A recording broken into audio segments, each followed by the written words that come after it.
voy a darle mucha importancia a que entendamos el concepto de lo que es ética, de lo que es ese fenómeno que llamamos el fenómeno de la moralidad, y por qué las regulaciones son importantes, pero no podemos reducir la ética a las regulaciones. Estos son... Le pongo un anuncio rapidito. Yo quería presentar al doctor Jorge Ferreri, el que empezó rapidito la actividad. Esta actividad es organizada y auspiciada por el proyecto colaborativo en cáncer entre la Universidad de Puerto Rico y el Centro de Cáncer de Indiana, en conjunto con el Consorcio de Investigación, o por las siglas en inglés que ustedes escuchan por ahí, el PRC-TRC, y es parte de las actividades de entrenamiento que nosotros coordinamos en los componentes de epidemiología y estadística. Así que nosotros pues nos enorgullece, ¿verdad? Y para nosotros es un placer que el doctor, que es el director del Instituto Ostosiano de Bioética de aquí del Recinto de Ciencias Médicas, haya aceptado darnos esta conferencia. La actividad va a ser sometida para ahora contacto de ética gubernamental y ustedes firmaron la hoja en la parte del frente. Cuando termine la actividad, antes de irse tienen que firmar la salida inicial, ¿está bien? Porque si no la firman, pues no se les va a poder adjudicar la actividad. Eso es todo. Yo debo firmarla también para que me den las horas, porque yo cumplí con las horas de este video.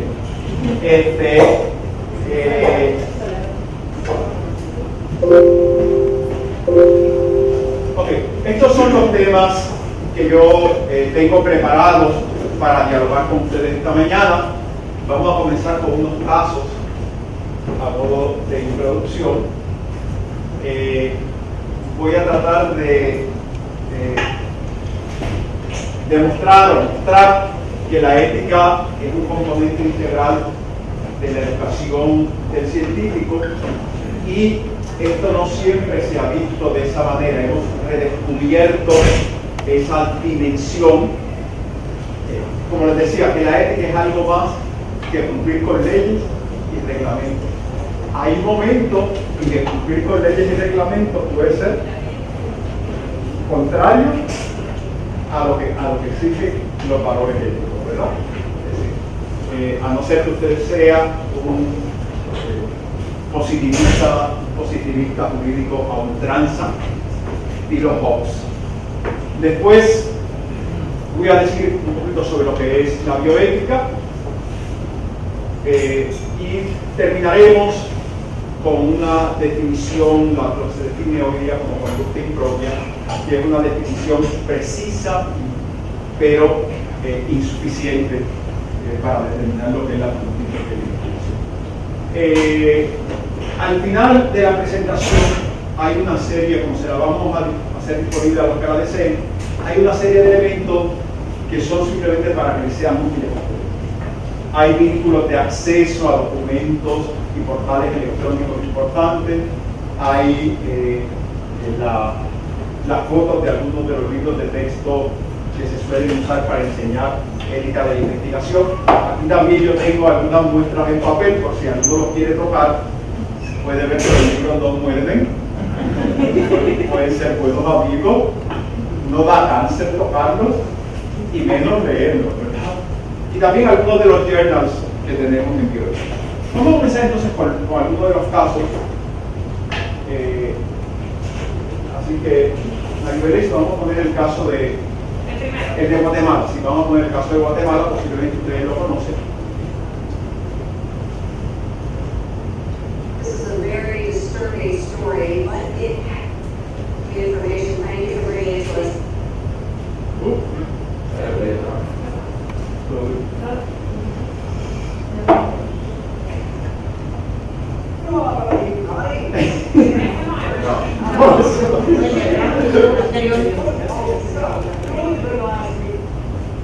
Oh.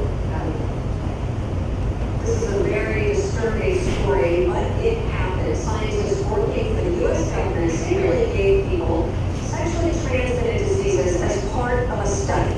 It happened during the 1940s after World War II. At least 5,500 people in Guatemala, including prisoners, mental patients, and children, were experimented on. 1,300 of those were exposed to STDs, including syphilis and gonorrhea.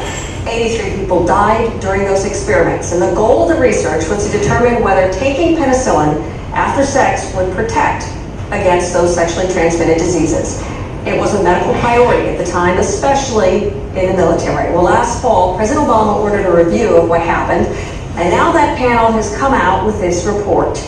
Joining us is the head of that panel, the Presidential Commission for the Study of Bioethical Issues. Amy Gutman is also the president of the University of Pennsylvania. Professor, first of all, explain to us what your panel has learned about this, perhaps even the most disturbing information about what your panel discovered.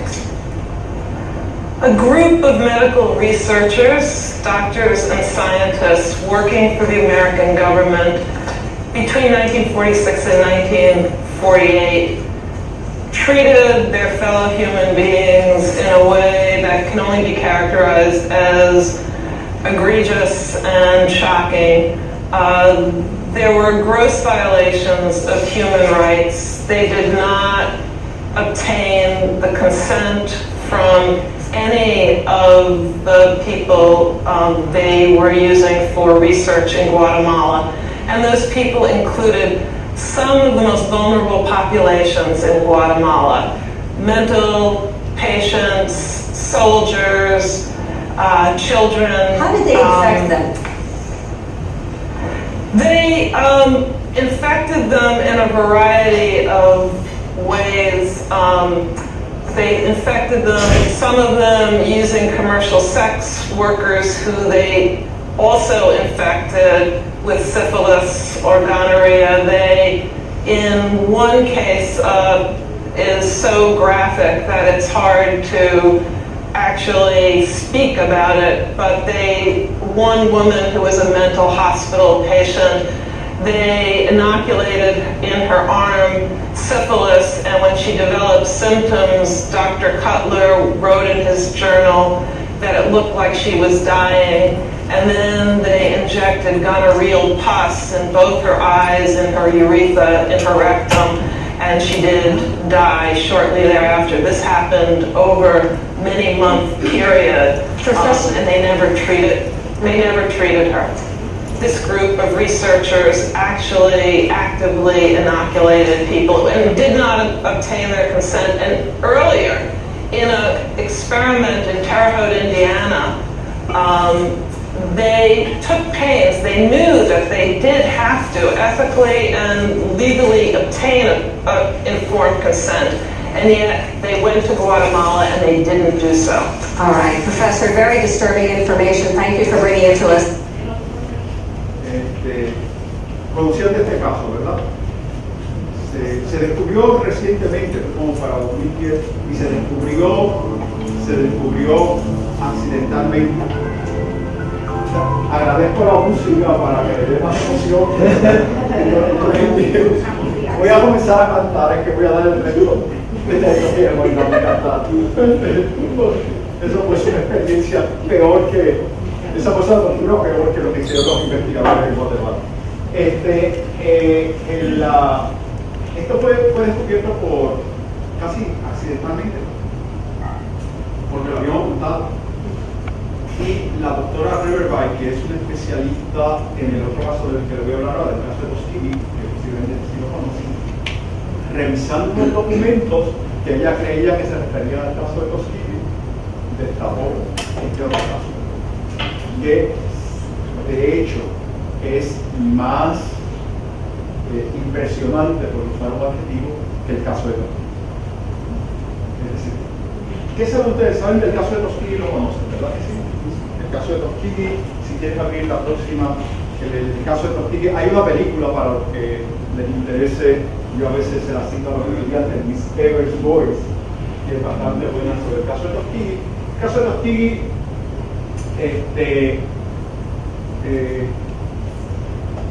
fue un experimento con sífilis, lo que llamaban studies in nature, con sífilis, que se extendió desde 1932 hasta 1972, y estos fueron los participantes, los sujetos, fueron 600 varones de raza negra. ¿En dónde estamos viviendo? Macon County, Alabama. Ustedes recuerden, en 1932, si usted era pobre, afroamericano, sin educación y viviendo en Macon County, Alabama, usted estaba en el fondo del saco, ¿verdad?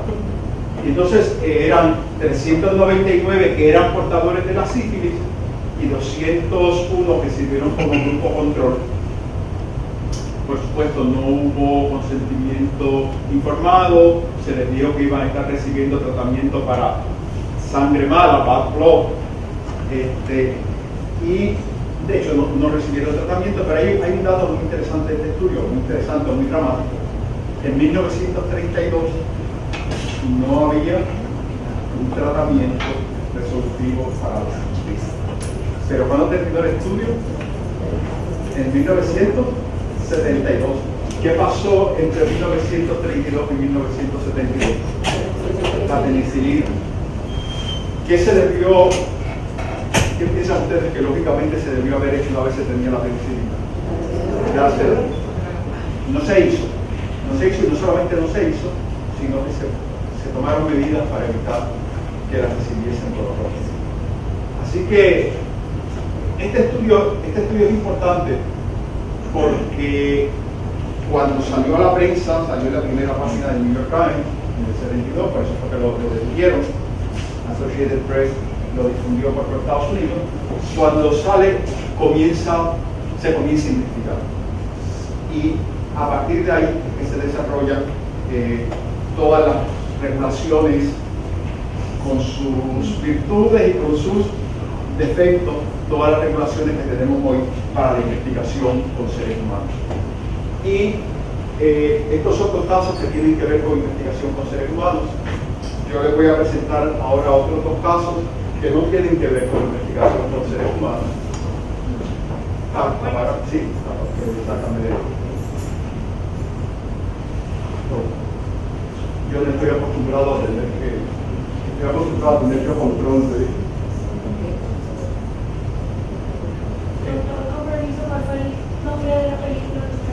Miss Evers Boys, los niños, los muchachitos de Miss Evers. Estoy dando mal, ¿verdad?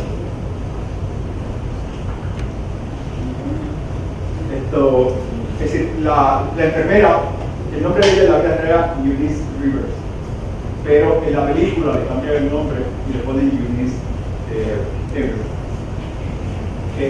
Esa es ella. Esa es una fotografía de ella. Ok, vamos a ver este caso. Este caso no es directamente investigación con seres humanos. ¿Ustedes notan alguna diferencia entre esta fotografía y esta fotografía? Aparte del número de personas que... la expresión, ¿verdad que sí? Aquí, ¿cómo se ve? Contento. ¿Y aquí? Ahí va preso, exactamente. Ahí va preso. Este es un caso famoso y reciente.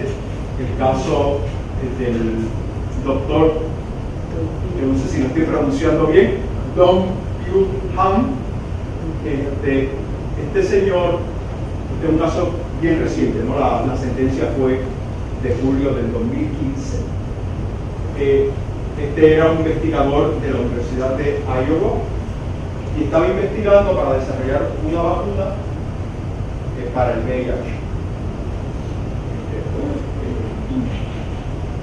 ¿Y qué hicieron ellos?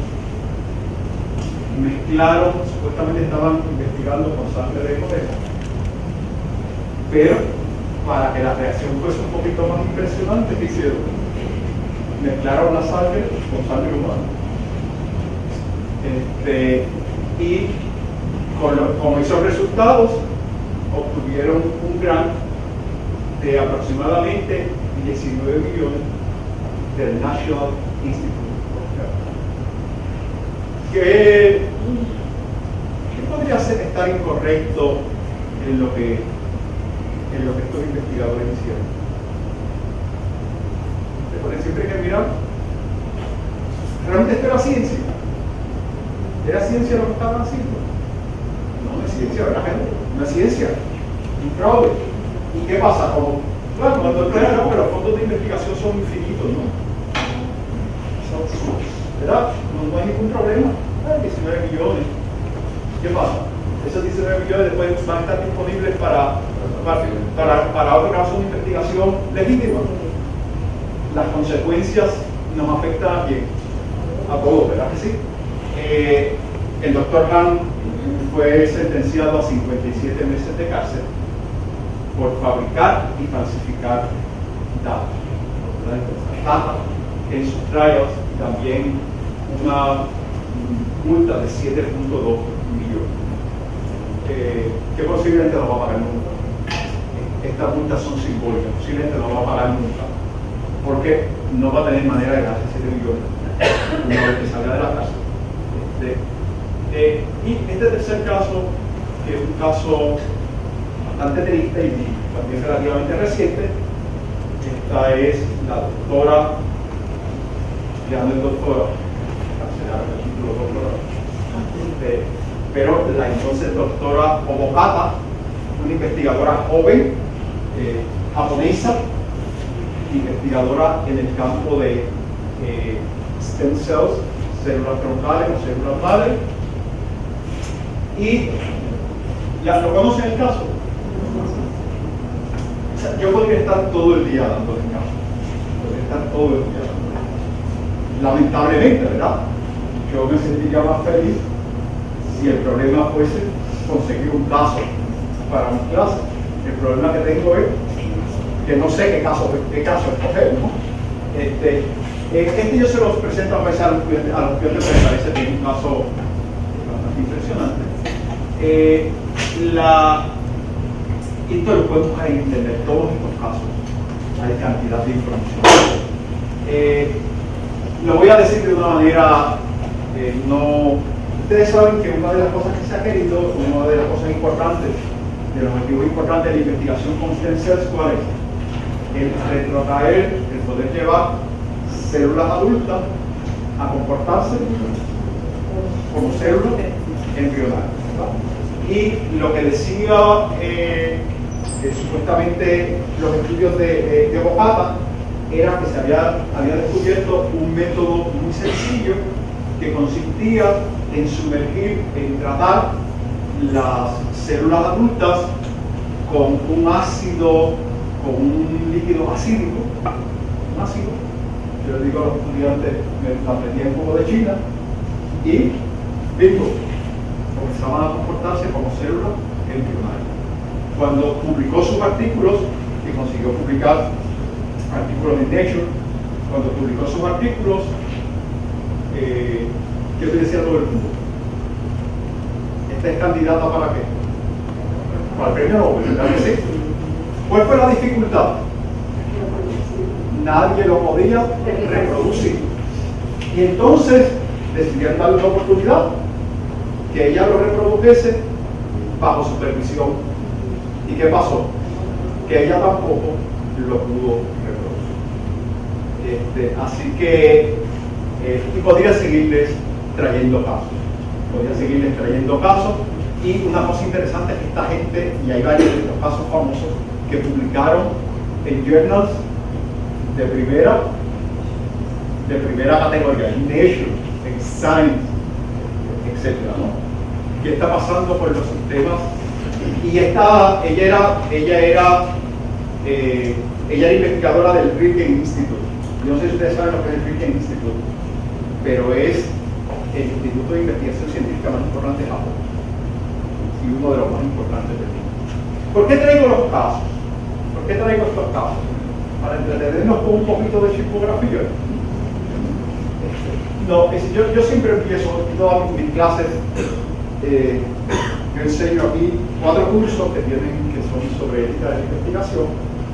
No era mi campo original de interés, mi campo original de interés es la fundamentación filosófica de la ética, pero aquí en lo que hace falta, damos con los estudiantes de ciencia biomédica todos los semestres, especialmente ciencia CBio 8991, especialmente CBio 8992, tenemos un curso en certificado en bioética, BIET 6009, y tenemos el curso que damos con el programa de ustedes, que son INTD 8135 o INTD 5135 para que puedan poner los estudiantes graduados.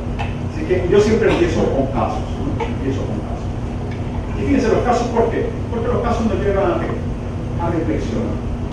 Y los casos nos llevan a comprender por qué uno de los elementos para comprender por qué tener esta conversación sobre la ética de la investigación es un componente fundamental de nuestra educación, es un componente fundamental de nuestra cultura científica, es un elemento esencial. Porque en el fondo, cuando miramos lo que en muchos de estos casos se está haciendo y quiere pasar como ciencia, en realidad no es ciencia, ¿verdad que no? En realidad termina siendo ¿qué cosa? Un fraude, un robo, un engaño. Bien, por lo tanto, fíjense que esto que yo estoy diciendo ahora y que parece que a ninguno de ustedes los asusta, hasta hace 2 o 3 décadas esto era herejía. No se podía decir que la ética y la formación ética y la formación axiológica, la axiología que es, me molesta que todo el mundo responda la axiología es la disciplina que estudia los valores. Y la ética,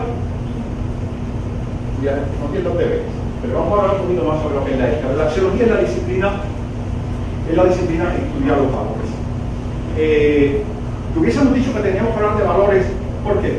Porque durante varias décadas, de hecho a partir del siglo XIX, la cultura científica estuvo muy marcada por lo que llamamos la filosofía positivista. Y filosofía positivista no se refiere a lo que por ahí en los programas de autoayuda llaman positivismo, ¿no? Positivismo que es en los programas de autoayuda. Piensa positivamente, el positivismo no es eso. El padre del positivismo es un filósofo francés del siglo XIX, Auguste Comte, que él dice, lo importante no son las ideas, lo importante es el dato. Lo que quiere decir para él lo positivo es el dato. El hecho constatable, el hecho comprobable. Y por lo tanto, para él, la historia de la humanidad se puede dividir en 3 periodos, una cuestión un poco simplista, pero así se ve en el siglo XIX, esos 3 periodos. El primer periodo le llaman el periodo teológico. Dice, y en el periodo teológico la gente que buscaba explicaciones divinas fuera del mundo que él consideraba ficticia. Dice, después viene el periodo metafísico, filosófico. Dice, se buscan explicaciones racionales pero abstractas. Dice, y ahora estamos, decía él, en el periodo positivo, en el que se buscan las explicaciones en los hechos, en los datos. Y por lo tanto, entra una cultura de separación radical de los hechos y de los valores. Decía, la ciencia se ocupa de ¿qué? De los hechos, y los hechos son objetivos, mientras que los valores ¿qué son? Son subjetivos, y comenzó a pensarse en subjetivos, quería decir arbitrarios, que no se podía hablar razonablemente sobre los valores. Es muy importante, si les interesa, yo también me podría quedar toda la mañana hablando de esto, porque es un tema que me apasiona, pero ahí es muy importante la obra de Max Weber.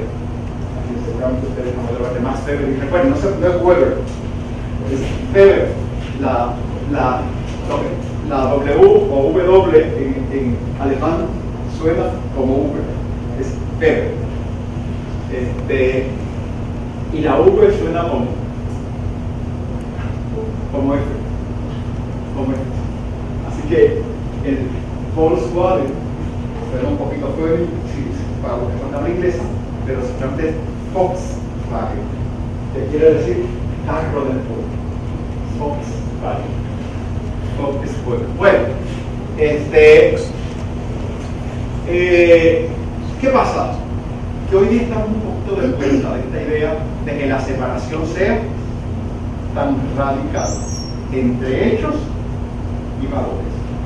De que para hacer ciencia necesitamos también contar con qué? Con algunos, por lo menos con algunos valores que son parte de la cultura científica. Vamos a volver sobre eso. Uno de los textos que se usan bastante es el que yo estoy usando ahora en mis clases aquí. Hay otros textos que ustedes los pueden ver ahí, que es el libro de Chambliss y Resnick. Ellos dicen que los científicos necesitan interesarse por los valores y ellos dan por lo menos 3 razones. La primera es que la ciencia es una actividad social. Yo hago ciencia solo sin comunicarme con los demás. No, es una actividad social. Además, ¿quiénes hacen ciencia? En último término, aunque usemos robots y aunque usemos computadoras, ¿quiénes son los que hacen ciencia? Los seres humanos. Pero es una actividad social, es una actividad humana. Y las actividades humanas no pueden separarse enteramente de qué? De la dimensión de los valores. En segundo lugar, porque la mayor parte de los científicos, o muchos científicos, sobre todo los que hacen basic research, reciben dinero de quién? ¿De dónde eran los chavos que el doctor Dons recibió? De NIH. Ese dinero se lo da ¿quién? La sociedad, ¿verdad que sí? Si la sociedad te lo da, la sociedad te puede pedir responsabilidades. Sí. Por supuesto que sí. Y en tercer lugar, dice, porque como los seres humanos, también los científicos y los académicos, tenemos unas obligaciones básicas para poder vivir los unos con los otros. Una cosa que yo hago a veces, no tenemos tiempo a hacer más, un ejercicio que yo hago con los estudiantes a veces, es coger los códigos de los barcos piratas. Los barcos piratas tenían unos códigos muy estrictos, ¿no? Y entonces finalmente, la pregunta es, ¿qué razón los piratas que son criminales tienen un código de conducta? Finalmente a Lucifer se le prende la bombilla y dice, porque si no el barco se ve un caos. Cuando vamos a estar seres humanos juntos, ¿qué necesitamos? Somos seres normalitos, fíjense. El ser humano es un animal, Aristóteles decía que es un animal racional, algunas veces somos racionales. Decía que es un animal político, al que tenía más razón. Yo diría que también es un animal normalito. Nosotros para todos necesitamos algún tipo de regla, ¿verdad? De norma. Si vamos a jugar dominó o jugar baloncesto, ¿qué necesitamos? Una regla, ¿verdad? Y si usted va a jugar solitario, ¿necesita una regla también? ¿O no? Sí, ¿qué pasa si yo me pongo a jugar solitario y me hago trampas todo el tiempo? ¿Verdad? El juego pierde. Tiene un sentido, ¿verdad que sí? Oiga, en las relaciones de familia y las relaciones románticas hay reglas. Claro que hay reglas, seguro que hay reglas. Y aquí ahora nosotros tenemos unas reglas que no las hemos discutido, pero por ejemplo, si estuviésemos hablando todos a la vez, ¿qué pasa? No escuchamos. Y fíjense, incluso para comunicarnos. ¿Sí? Yo estoy hablando, algunas de las diapositivas son en inglés, yo estoy hablando en español, más o menos correctamente. Es decir, si yo cometo algún error gramatical o pronuncio mal alguna palabra, no pasa nada. Si yo comienzo a utilizar normas gramaticales idiosincrásicas y a darle a las palabras significados arbitrarios, ¿qué pasa con la comunicación? Se va, ¿verdad? Sí. Somos animales que nos guste o no nos guste. Y generalmente cuando alguien ataca la ética, lo que está diciendo es, esta ética no me gusta, quiero esta otra, ¿verdad que sí? Así que, ok, pero yo quisiera, estoy diciendo de que la ética tiene que ver, necesitamos normas, pero yo quisiera insistir, quisiera que saliesen muy aquí con la idea de que la ética es algo más que normas y reglamentos. Reducir la ética a normas, a reglamentos, a leyes, es una caricatura de lo que la ética es y debe ser. Yo tengo mis problemas, espero que aquí no haya nadie que pueda volver, espero que aquí no haya nadie que sea, no hay un día de oficina de ética gubernamental. Pero yo he tenido mis problemas. Hace par de años me pidieron un artículo, me dijeron, ¿qué es un artículo? Y yo lo escribí, pero después no lo quisieron publicar. Me dijeron, no, le vamos a dar los créditos a usted, pero el artículo era sobre la ética del servidor público, y el artículo es la ética del servidor público más allá del cumplimiento. Es decir, el abordaje, y esto es un abordaje, una cultura que se ha desarrollado, el abordaje muchas veces es un abordaje punitivo, ¿verdad? Sí. Tú cumples con estas reglas, y si no cumples, ¿qué hacemos? Te votamos, te castigamos, te metemos a la cárcel. Ok. Hay un autor que se llama Peter Singer, que es este señor que está aquí, ahí está un poquito más joven. Y yo tomo esto de él, pero lo he puesto un poquito, lo he acomodado a mis palabras y a mis ideas, y le he añadido y le he quitado. Pero él tiene un libro muy famoso que se llama Practical Ethics, que ha tenido varias ediciones, y él comienza por lo que la ética no es. Y si hoy podemos salir de aquí con una idea de lo que la ética no es, yo creo que cosa diferente. Es decir, la ética no es un conjunto de prohibiciones. Hay prohibiciones éticas, por supuesto. Hay preceptos negativos en cualquier sistema moral. Pero lo principal de la ética, muchas veces pensamos, la ética o la moral, ¿qué es? No, sobre todo de materia sexual. No, eso no es. La ética no es un sistema ideal, noble en teoría, pero inútil en la práctica. La ética no es una serie de normas breves y simples que se aplican siempre de manera absoluta y sin excepciones. No es un sistema punitivo impuesto desde afuera para servir los intereses de los poderosos. Claro que hay esos sistemas, pero la ética nos invita a ser críticos de estos sistemas. Y no son unas reglas necesariamente ligadas a una tradición religiosa. Hay ética religiosa, pero la ética no tiene que ser religiosa. La ética es una actividad que puede estar basada en argumentación razonable. El Singer, y como les decía, en el mundo corporativo, en el gobierno, hoy día hay la tendencia a reducir la ética a lo que se llama, de hecho el término es compliance ethics, la ética del cumplimiento. Yo no estoy diciendo que no necesitemos reglas y normas y regulaciones, pero pensar que eso es el mundo de la ética, reducir la ética a eso, yo pienso que es una caricatura, que es una deformación. Y lo que yo siempre hubiese gustado poder estimular aquí en el recinto de ciencias médicas, por supuesto, no de los muchos fracasos, de las muchas cosas que yo creo que se van a quedar en el bucket list, hubiese sido empezar un diálogo para que creásemos nuestro propio código de ética, no solamente de prohibiciones y normas legales, sino también con aspiración, con virtud.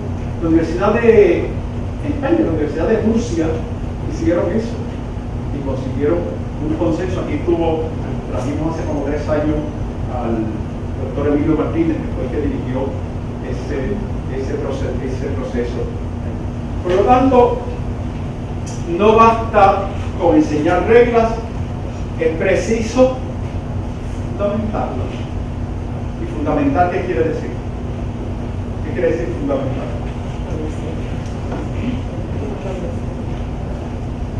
No oigo. Fundamentar en filosofía es dar razones. Fundamentar es dar razones, dar argumentos que resistan la crítica racional. Y fíjense, ¿por qué no basta con dar reglas? Una razón muy sencilla. Bueno, por varias razones. En primer lugar, siempre va a haber circunstancias que no están previstas en la regla.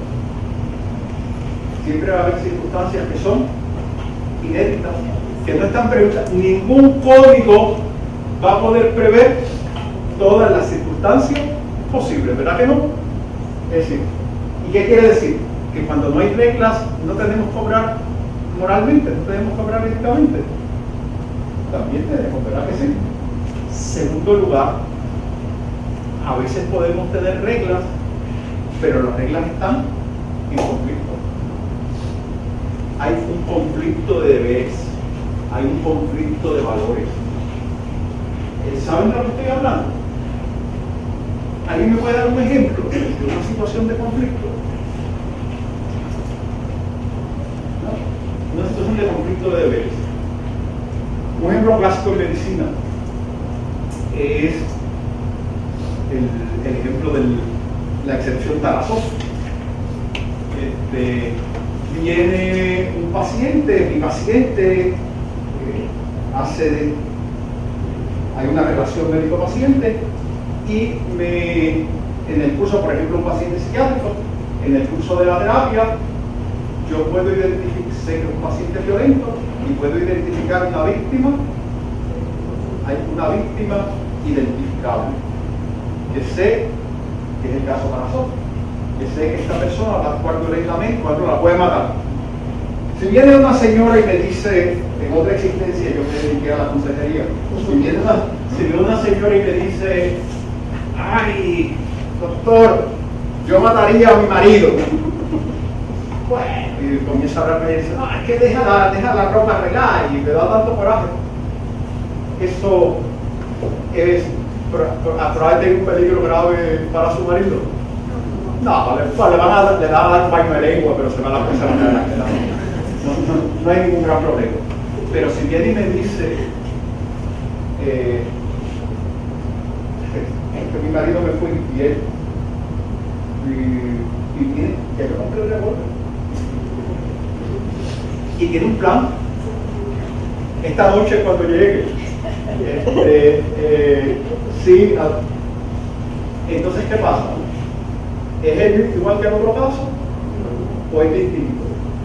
Imagínense que ella ha sido mi paciente durante cierto tiempo y yo sé además que es una persona que puede actuar de manera impulsiva y violenta.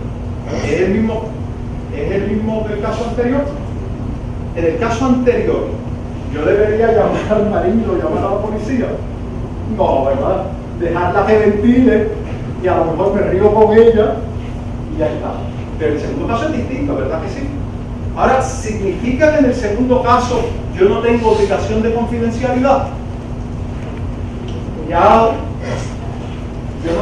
no hay un deber de confidencialidad que yo tengo en la relación profesional. Lo hay, ¿verdad que sí?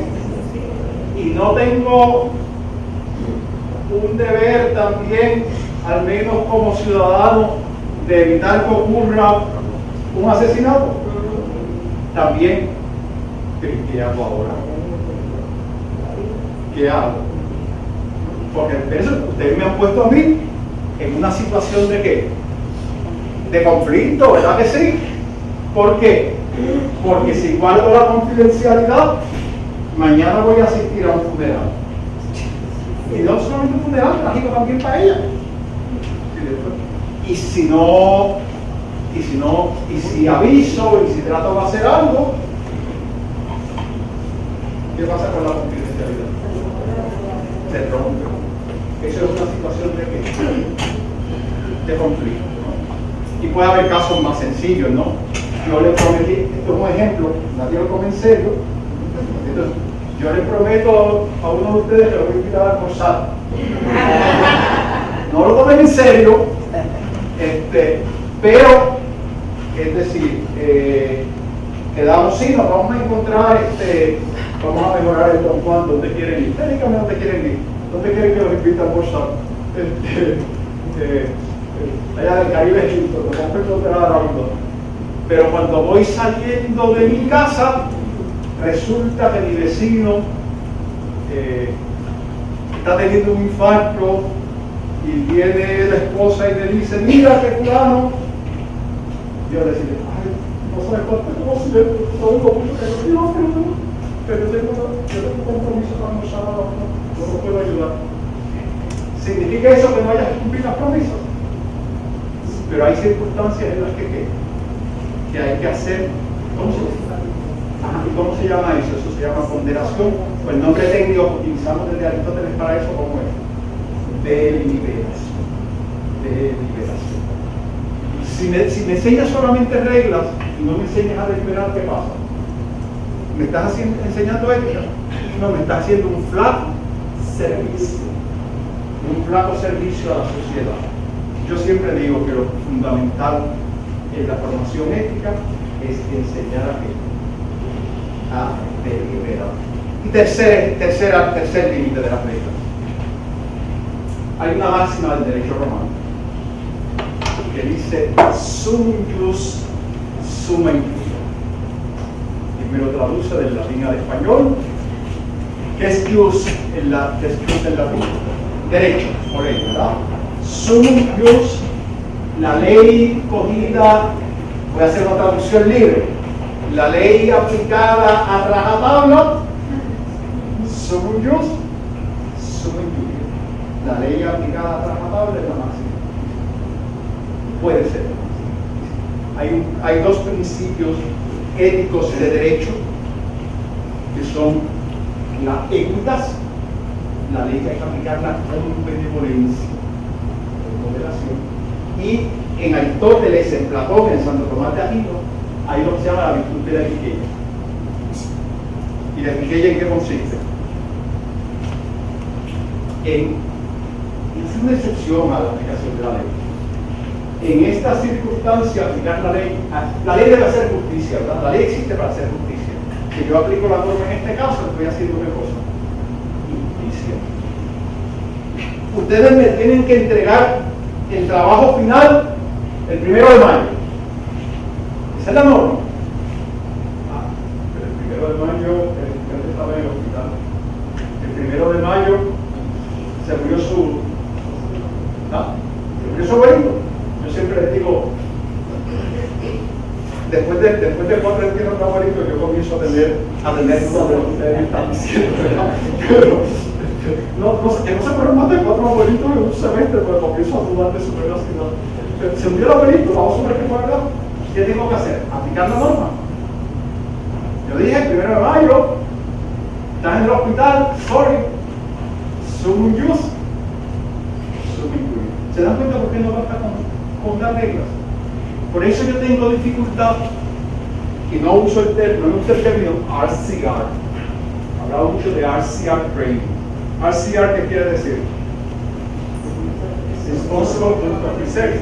Que no es que yo tenga problemas con Responsible Conduct Officer, pero el abordaje muchas veces en RCR training, ¿qué es? ¿Dar qué? Dar reglas, dar normas. Basta. No. Ok. Ustedes me avisan cuando lo esté aburriendo demasiado. Un poquito, vamos a aburrir un poquito. Sum jus, summa injuria. Ok, un breve curso. A veces la gente se pone, si tuviésemos tiempo, yo lo llevaría por la etimología. Ética y moral, etimológicamente, significa lo mismo. Desde el punto de vista, ¿qué es la etimología? El origen de las palabras. Lo que pasa, ética viene de qué lengua. Estos, del griego, muy bien. Y moral, mos moris, del latín. Vamos en la lengua clásica, viene del latín. Pero en la bibliografía especializada, muchos autores hoy día aceptan una distinción entre ética y moral. La moral serían los códigos normativos de hecho. Y recuerden, todas las comunidades humanas tienen ¿qué cosa? Tienen reglas de convivencia, todas, hasta los piratas, hasta la mafia, todas las comunidades humanas tienen reglas de conducta. ¿Por qué? Porque sin reglas de conducta, ¿qué pasa con la convivencia? Es imposible, ¿verdad? Pero la ética, el término ética lo reservamos algunos, yo lo tiendo a hacer, muchos autores, hay quien dice que esta distinción es artificial y no la acepta, pero buena parte de la literatura, el estudio sistemático, académico de la vida moral, es lo que consideramos cuando hablamos de esto. ¿Para qué sirve la moralidad? Hay todo un debate. ¿Para qué sirve la moralidad? ¿Para qué sirve la ética?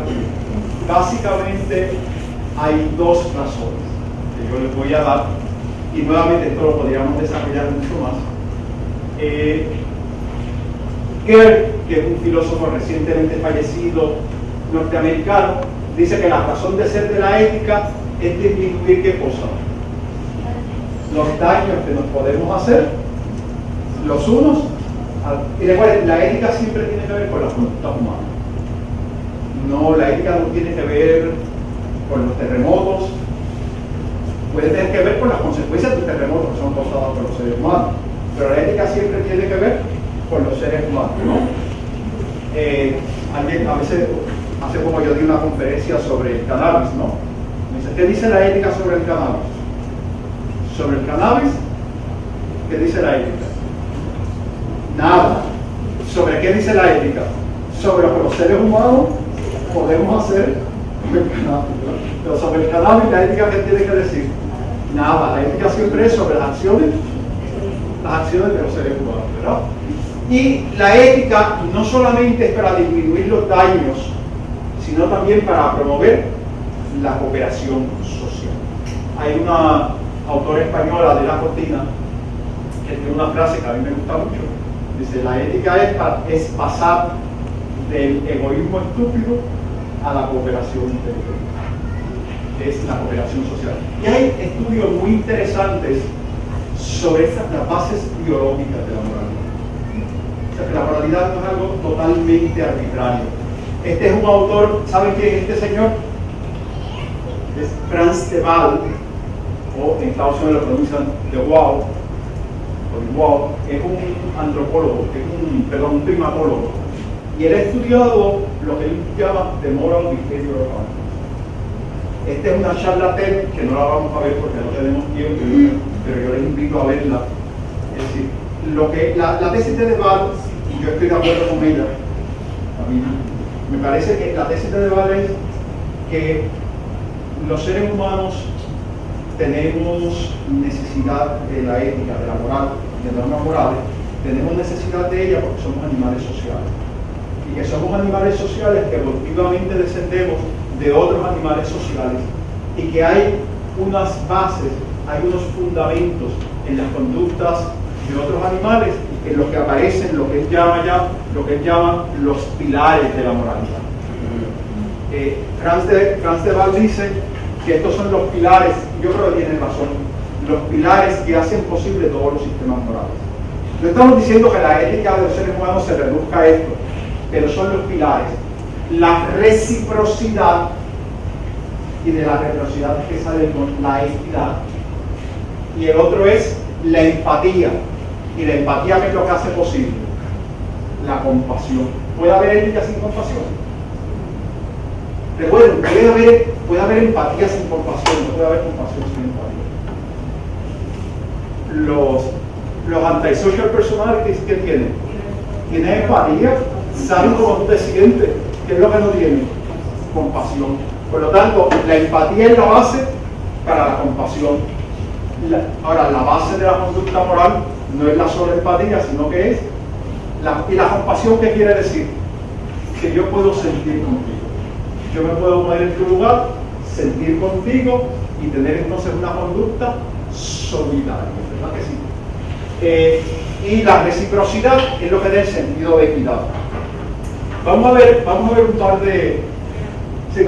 de videos sobre en los que aparece el sentido de equidad y el sentido de reciprocidad en animales. So she gives a rock to us, that's the task, and we give her a piece of cucumber and she eats it. The other one needs to give a rock to us, and that's what she does. And she gets a grape. And she eats it. The other one sees that. She gives a rock to us now, gets again cucumber.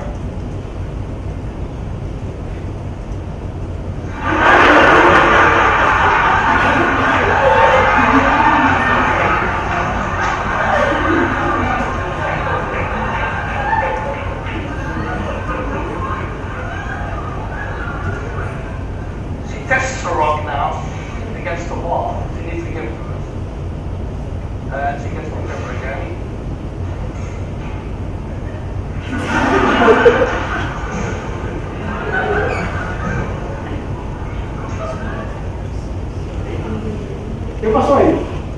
¿Qué pasó? Claro, es decir, no. So the final experiment that No, I want to todavía mention no, to you todavía no. is our fairness study. And so this in a very famous study, and there's now many more because after we did this about. No, y ese no lo vamos a ver. Ese no, el que quiero ver es el. Cierra eso. Mira a ver eso. They're our closest animal relatives, the chimps, and locked inside their world are secrets to ours in their simple gestures of kindness, raising questions about human choice. Dan Harris helps us decipher it all. Let a bunch of chimps into a yard filled with watermelons. And while a few of them may hoard the fruit at first, She's so greedy. she's gonna go for free. Eventually, they will share. If she would sit on 3 watermelons and not share with anybody, I think that would be a revolt at some point. Professor DeWall, a pioneer in the topic of animal empathy, says this is just one example of how animals display something approaching a moral sense. These pictures show chimps making up after a fight, hugging, reaching out a hand, kissing. Chimps will also mourn the loss of loved ones. If one of the members of the group dies, the rest doesn't eat for a day. They're very silent, they don't eat. DeWall also designed this experiment with capuchin monkeys, where this female gets a choice between a token that will result in just her getting a treat, or a token that results in both her and her friend getting treats. Over time, if you do this often enough, the monkeys start to prefer the pro-social token card. Pro-social. Yes. Meaning that it helps somebody else in their group. Yes. All of this had Professor DeWall posing a provocative question. You're basically arguing that the building blocks of morality are present in our animal ancestors, and you're using that to raise the question, do we need religion? Yeah. I'm not sure that religion is at the root of morality, because I personally think that morality probably existed long before we had religions. If there is no God, if there is no defined system of morality, defines right or wrong. I don't think we need God for that. He says we evolved to be moral, that humans, like primates, are group animals, and that groups that work well together tend to survive longer. But here's the twist. Professor DeWall still thinks religion may be useful for encouraging morality. All human societies have some form of religion, so what does it contribute to human society? That's the question. One biologist with a theory that angers both atheists and the faithful. Dan Harris, ABC News in Está London. bien. Hay otros estudios muy interesantes como el John Contagion, el contacto del bostezo. Es decir, yo comienzo a bostezar, posiblemente, aunque yo no comienzo a bostezar, te voy a comenzar a bostezar en un ratito, pero si yo comienzo a bostezar, ¿qué pasa? Se pega, ¿verdad que sí? Se pega. Y de hecho, hay estudios muy interesantes que las personas que tienen el contagio del bostezo tienden a ser empáticas. Por ejemplo, hay estudios con los niños autistas que no tienen el contagio del bostezo. Y los chimpancés lo tienen. Usted le presenta, por ejemplo, un vídeo. No puedo enseñarles todos los vídeos que yo uso, pero hay vídeos donde se representa un chimpancé y sus dos hijas bostezando, y el chimpancé lo está viendo y termina bostezando también, ¿no? Es decir, ¿qué significa esto? Que también que hay unas bases de la moralidad que son que son parte de nuestra función de nuestra naturaleza. Evidentemente yo no estoy diciendo que después los códigos morales se tienen que construir y hay muchos elementos que van a ser construidos socialmente, ¿verdad? Pero construidos socialmente sobre unas bases que son parte de lo que nosotros somos, ¿no? Y después ustedes van a encontrar los códigos morales son muy diversos. Con los códigos morales pasa algo semejante a lo que pasa con la lengua, con los idiomas. ¿Cuántos idiomas hay en el mundo? En el planeta Tierra. ¿Cuántos idiomas hay? Un número, denme un número. Yo les digo si están calientes o fríos. ¿Ah? 100. todavía congelado en el polo sur. En el polo sur antes del global warming. Ah, son miles. ¿Cuántos miles? ¿Ah? Bien caliente. Se calcula, la última vez que yo miré hace como un año y pico, entre 6.000 y 7.000. Hay idiomas que van muriendo. Ahora bien, ¿todos los idiomas son iguales? No, ¿verdad que no? Podemos decir que el fenómeno lingüístico es universal, a pesar de que el fenómeno lingüístico es universal. O sea, todas las comunidades humanas que tienen un idioma. El fenómeno es universal. Las lenguas son plurales. Con la moralidad pasa algo parecido. El fenómeno es universal, aunque haya después pluralidad en los códigos concretos. Y después hay ciertos elementos que parece que se repiten, ¿no? En todas las sociedades hay algunas reglas sobre el cuidado de los niños. En todas las sociedades hay algunas reglas sobre el ejercicio de la sexualidad. Hay algunas reglas sobre cuándo se puede matar a alguien y cuándo no se puede, ¿no? Ninguna sociedad puede permitir, excepto Puerto Rico, ninguna sociedad puede permitir que yo mate a quien yo quiera en cualquier momento. Porque ¿qué pasaría en una sociedad que permita eso? ¿Ah? ¿Ya? Es un caso, ¿verdad? Es un suicidio. Es decir, por lo tanto, cuando hablamos de la moralidad y de la ética, a veces yo encuentro mucha resistencia, gente que dice de eso no se puede hablar racionalmente, eso depende de la opinión de cada uno. Cuidado con eso. Hay muchas cosas, hoy día tendemos a distinguir entre éticas de mínimos y éticas de máximos. Los proyectos de felicidad en una sociedad plural, eso los dejamos a que las personas gestionen sus proyectos de felicidad autónomamente. Pero necesitamos acordar qué cosa, unos mínimos compartidos. Y esos mínimos compartidos, ¿cómo los vamos a establecer? A través de lo que yo espero estar estimulando en este momento, a través del diálogo razonable. Un diálogo razonable que pueda garantizar los intereses fundamentales de quién?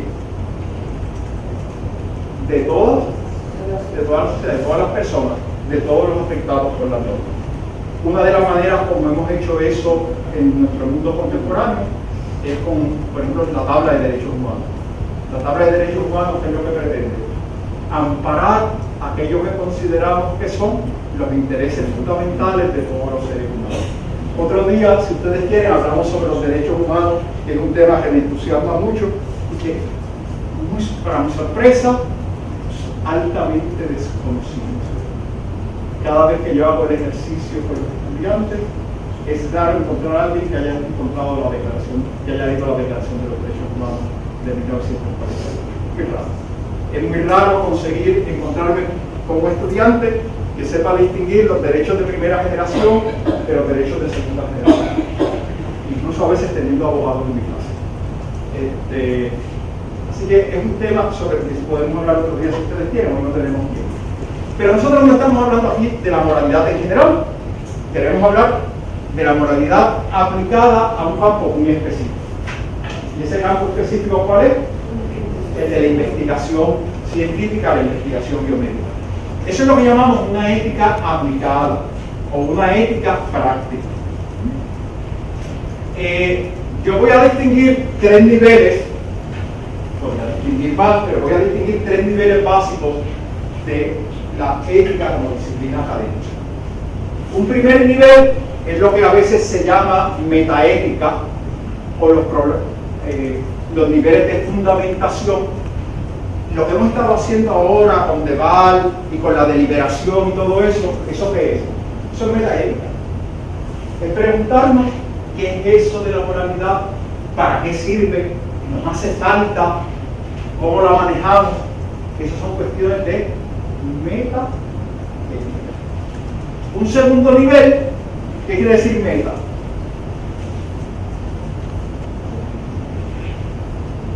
Cuando aquí está el de Rey Gilligan, este es latín.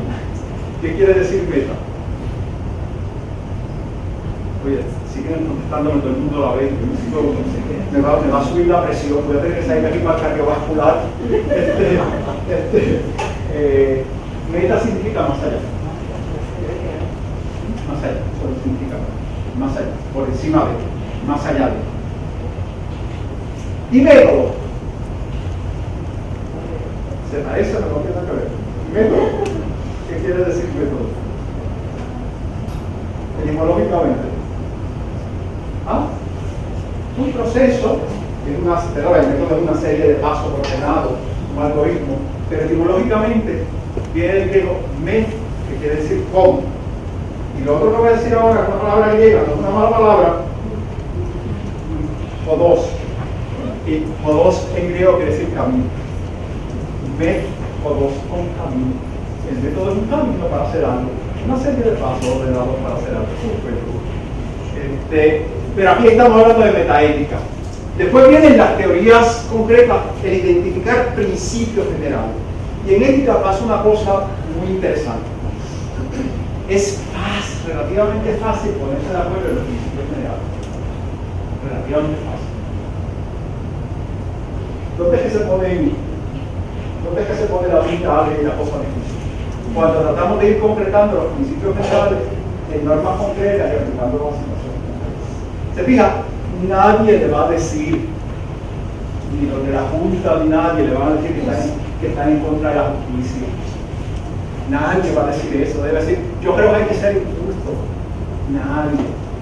Todo el mundo va a estar de acuerdo en que la sociedad debe ser como justa, ¿verdad que sí? Y que debe haber un principio de justicia. ¿Dónde es que comenzamos a estar en desacuerdo? ¿Qué es lo que significa la justicia? Cuando tratamos de especificar los principios. Todo el mundo está de acuerdo, pero todo el mundo. La generalidad de las personas está de acuerdo que no debemos hacer daño. El problema es en qué consiste hacer daño. ¿Y en qué consiste hacer daño en esa situación concreta? Entonces, las teorías éticas concretas, viene la ética normativa. Vamos a buscar unos principios. Y después viene lo más difícil y lo más complicado.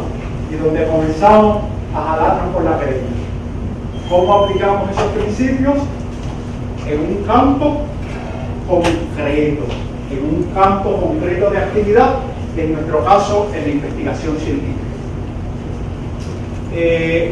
Yo entiendo la ética de la investigación como parte de la bioética. ¿Quieren un receso o seguimos? Seguimos.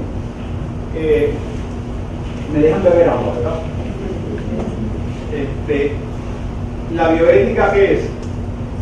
Esa es la definición de bioética que a mí me gusta más. El estudio sistemático de las dimensiones morales de las ciencias de la vida y del cuidado de la salud, adoptando diversas metodologías éticas y en un contexto interdisciplinario. Y este señor, esto simplemente no le dan tanto si no quiere, un poquito de historia. Este señor fue el primero que usó la palabra bioética.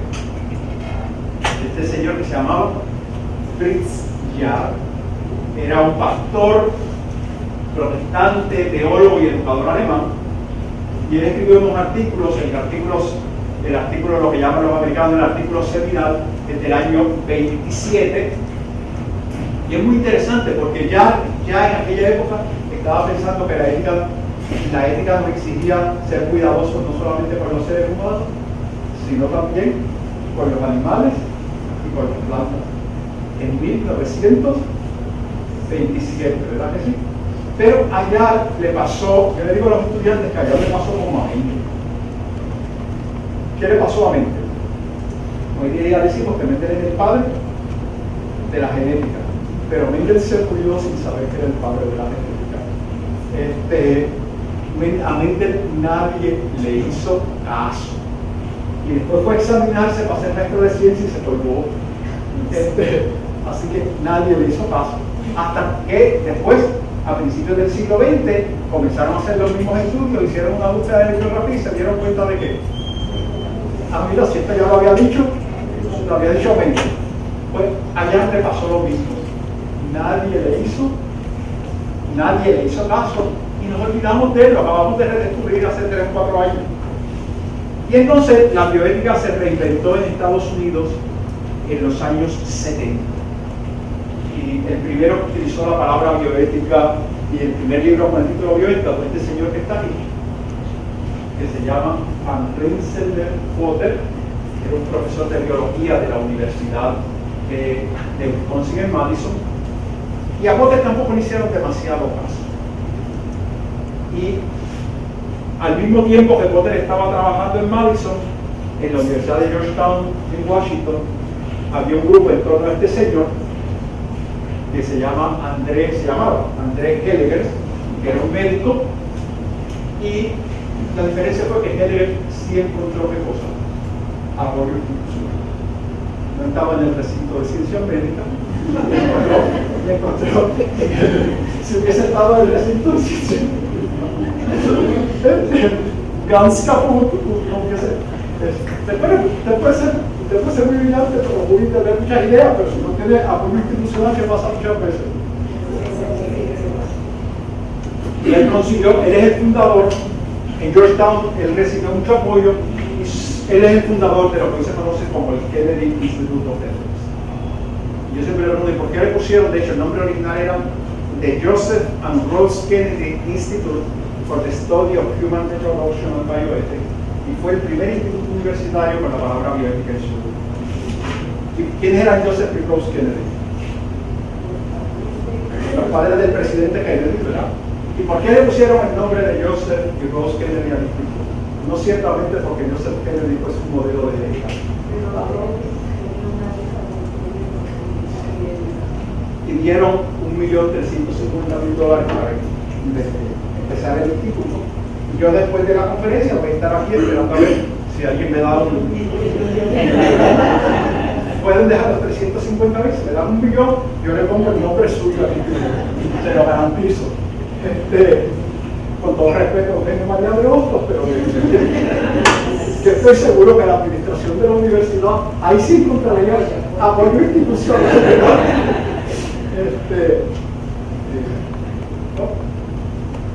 La Universidad de Georgetown, ahí donde está el instituto, es el edificio Healy, y ustedes habrán oído hablar de estos 4 principios clásicos.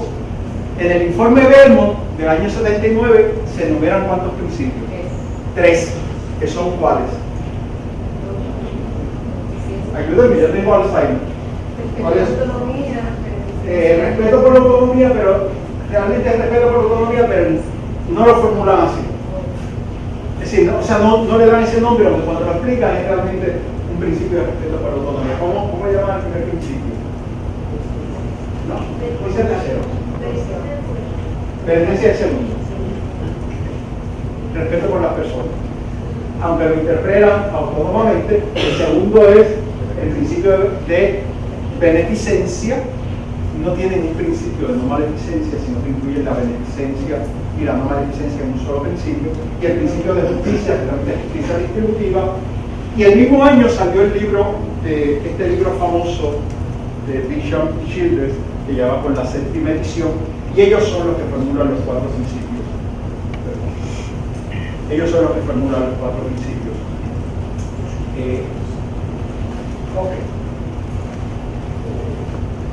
Estos son algunos de los valores para hacer ciencia, porque nosotros lo que estamos interesados ahora no es en la ética clínica, no es en la ética política, es en la ética de la investigación, y las normas van a estar basadas en los valores que son necesarios para la actividad científica. Aquellos valores que cuando no nos adherimos a ellos, no hacemos ciencia, sino que hacemos otra cosa. Y estos son los valores que identifica, ¿saben lo que es hoy, verdad? The Office of Research Integrity, ¿la conocen? Después vamos a entrar a la página web que yo les voy a recomendar, porque hay cantidad de recursos en la página web de Office of Research Integrity. Hay unos ejercicios interactivos muy buenos que yo uso para los estudiantes, ustedes lo pueden utilizar, y tiene un lugar al que no lo pueden entrar a ustedes, pero suele entrar en algún momento a los estudiantes, es donde aparecen los casos de misconduct. Es decir, si usted tiene un caso de misconduct que llega a hoy, usted va a aparecer, va a tener el dudoso honor de aparecer en la página de hoy. Yo siempre les digo, miren, yo no quiero nunca entrar aquí y encontrarme el nombre de uno de ustedes, ¿no? De uno que ha sido mi estudiante. Estos son los valores que dice hoy que son esenciales para la actividad científica. Que sin esos valores podemos estar en el laboratorio, pero no estamos haciendo ciencia, ¿no? Vamos a ver si lo podemos traducir al español. ¿Cómo podríamos traducir honesty? Honestidad, ¿cómo más? ¿Honestidad está bien? ¿Sí? ¿Ah? Sinceridad. ¿Sí? Podría ser veracidad. Veracidad, ¿no? Porque fíjense, es convey information truthfully and honoring commitment. Por lo tanto, es veracidad, es integridad. Lo que pasa es que integridad es un término muy interesante porque quiere decir integridad. ¿De dónde viene integridad? Íntegro. ¿Qué quiere decir íntegro? Completo, ¿verdad que sí? O sea, la integridad científica, la integridad académica es aquel que tiene todas las virtudes necesarias, aquel que realiza todos los valores necesarios para hacer ciencia. Y hacer buena ciencia, recuerden, buena ciencia va a requerir realización también de buena ética, realización de estos valores. ¿Será verdad que necesitamos honesty para hacer ciencia? Comunicación veraz. Recuerden, eso no quiere decir que a lo mejor lo que yo diga puede ser un honest mistake, pero que lo que yo comunico lo hago con responsabilidad, lo hago como resultado de los procesos, lo hago pensando que estoy comunicando la verdad. No es lo mismo, algunos economistas distinguen entre falsedad y mentira. Es decir, yo puedo decir una comunicación falsa, es decir, algo que es falso, o sea, que no se corresponde con la realidad, pero lo he dicho después de una búsqueda responsable y lo he dicho pensando que eso era verdad. No estoy diciendo una mentira. La mentira conlleva siempre un juicio moral. Mentir es hacer una comunicación falsa sabiendo que es falsa y con intención de engañar. Eso es una mentira. Supongamos, no sé, para poner un ejemplo tonto,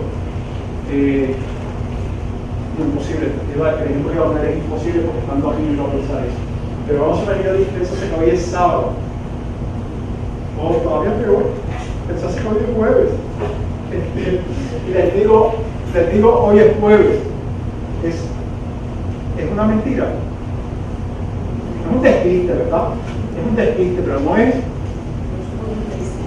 una mentira. O sea, una mentira tiene que ser: yo sé que es falso y lo digo con intención de engañar, ¿verdad? Okay. ¿Y cómo accuracy? ¿Cómo podemos traducir accuracy? Precisión, ¿verdad que sí?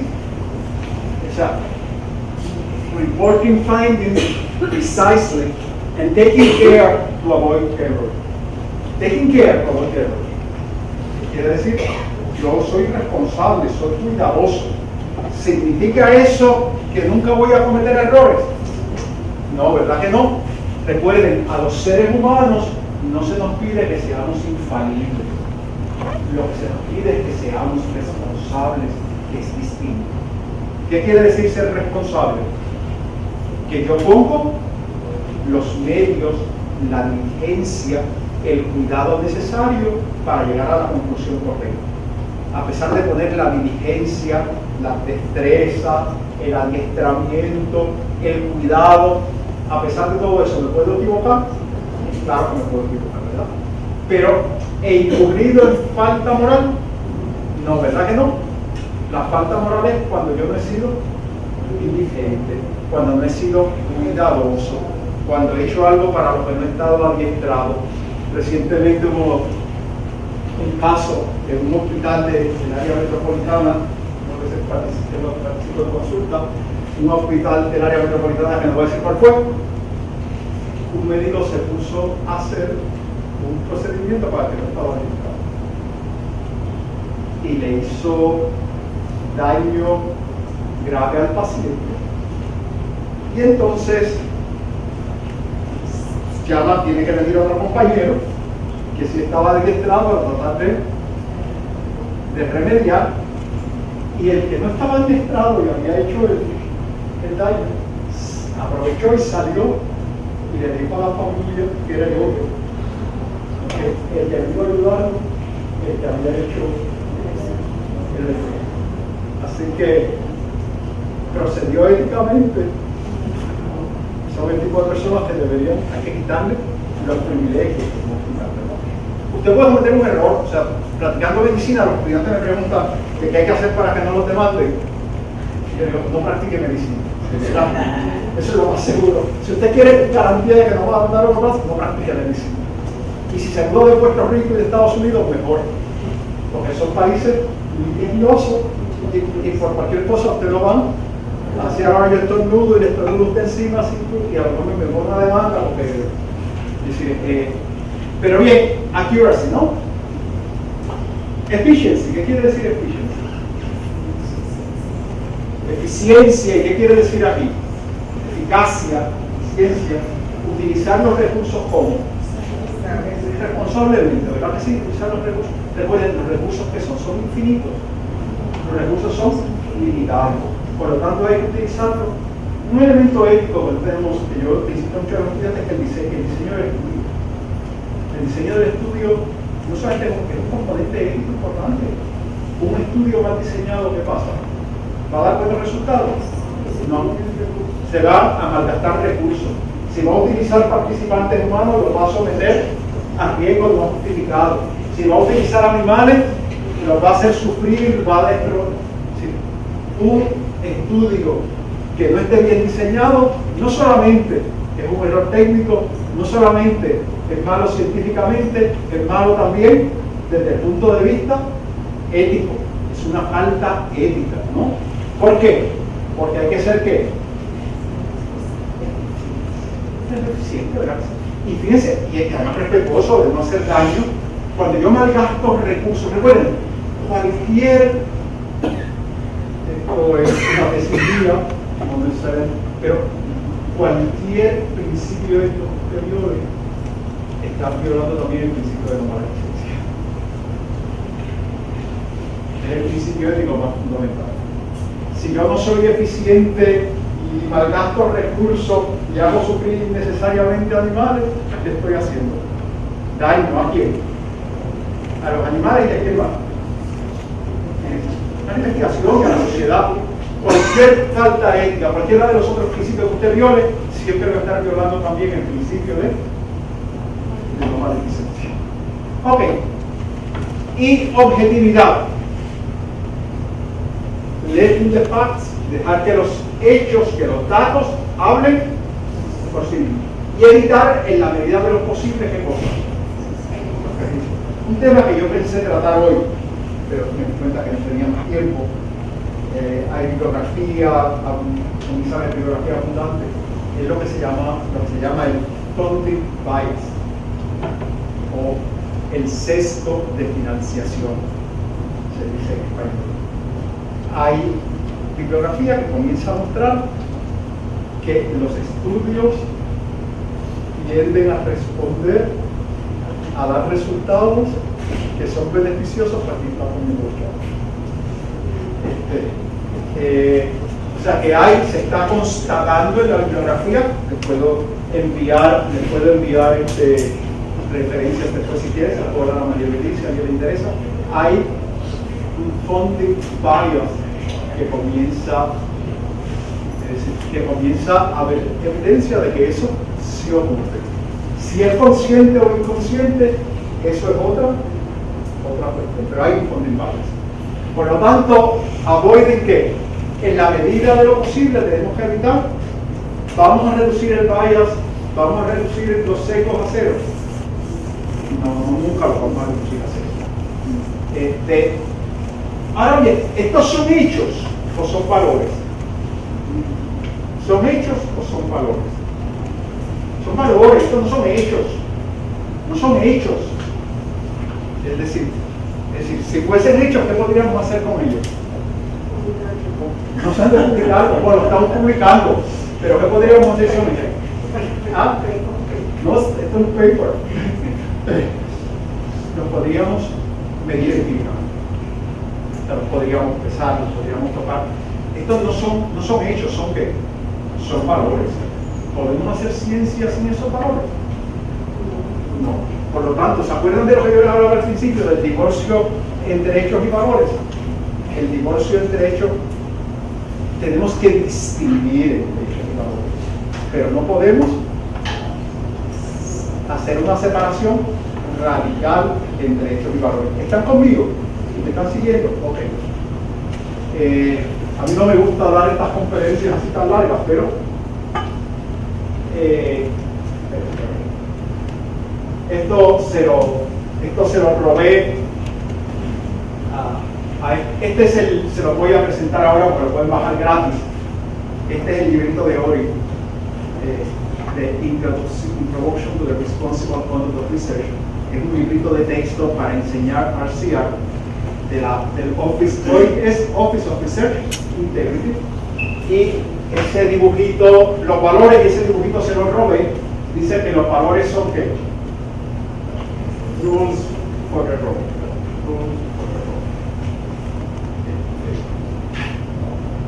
Vamos a intentar ahora entrar un poquito a las páginas.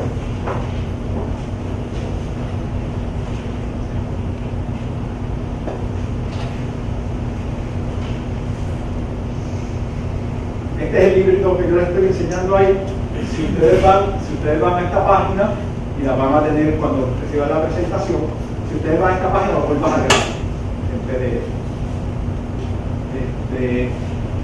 Lo pueden también encargar o lo pueden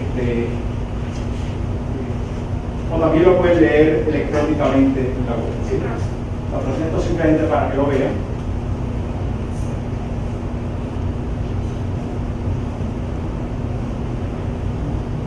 Esta es la página principal de hoy.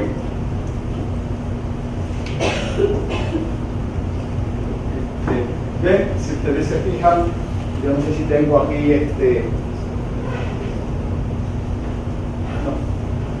no tengo para si ustedes se fijan aquí, baja no sube. Aquí están los misconduct cases. ¿Puedes abrirte ahí un momentito el misconduct? Estos son los casos recientes. Recuerden, estos no son todos los casos de misconduct. Son los casos de misconduct que llegan a hoy, ¿no? Los de 2018, 2017, 2016, y no vamos a seguir, pero si ustedes están dando cursos o conferencias sobre ética de investigación, es útil ir y buscar algunos casos. Ok, dale para atrás. Bueno, aquí hay, si ustedes se fijan, aquí tenemos About Ori, News and Events, Research Misconduct, y vamos a ir a los resources. Ahorita hay los resources. RCR Resources, arriba. Si ustedes se fijan, hay case studies, casebook, video case studies, hay cantidad de recursos que son muy útiles para la docencia. Vamos a meter un momentito aquí, en The Lab. The Lab, arriba. Ahí. Esto es un video interactivo que es muy útil, no tenemos el tiempo, pero es muy útil con los estudiantes. Usted puede tomar cualquiera de estas posiciones: el estudiante graduado, el PI, el rigor, el Research Integrity Officer, o el postdoc, y le va poniendo en una situación de fraude, de fabricación, y entonces le va poniendo en el personaje en los diferentes momentos, ¿qué haría usted? Y entonces dice, bueno, pues firmo, la estudiante graduada se da cuenta de que le traen a última hora a firmar el paper antes, porque lo van a enviar enseguida. Lo firma, debe usted firmarlo, debe salir para leerlo, debe... Y entonces vamos a ver, dice, pues lo firmo. Y lo va llevando a las consecuencias de firmar sin leerlo. Y finalmente le dice, ¿quiere usted esto o quiere volver atrás? Y entonces puede volver atrás y ir tomando la decisión. Y yo los invito a entrar porque es muy útil tanto para nosotros, porque también podemos entrar como PI, puedes entrar como Río, puedes entrar como postdoc. Yo siempre le hago a los estudiantes entrar como estudiante graduado, ¿no? Y incluso es divertido, o sea, está muy bien hecho. Dale para atrás.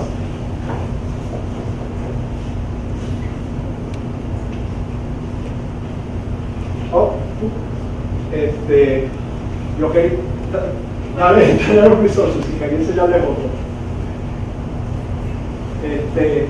De Research Clinic, para los que trabajan con seres humanos, los que hacen ensayos clínicos, este es el que les conviene.